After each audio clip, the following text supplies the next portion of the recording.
How to replace a 2013 Honda Accord 4-button smart remote key fob battery. Now here's Sergeant Locksmith to show you how.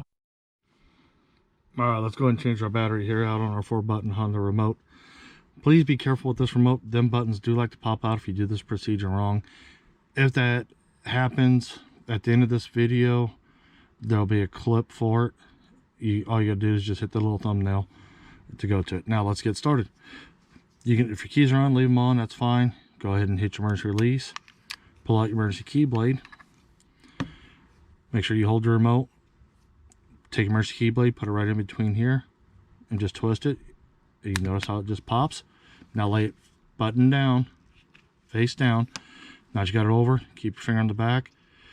These little releases right here, pull back on them lightly. Not much pressure is needed. If you do, they like to break. So let's go ahead and do that real quick.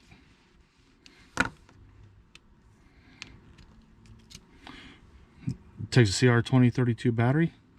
So we've got our new battery. We'll put it in. Push it in. Push down and it pops in. Pop that side up. Go ahead and squeeze them together. Put your emergency key blade back in. And there you go. You've just changed your remote battery. Hey, thanks again for watching this. If you got any questions, comments, post them down below. Thanks again.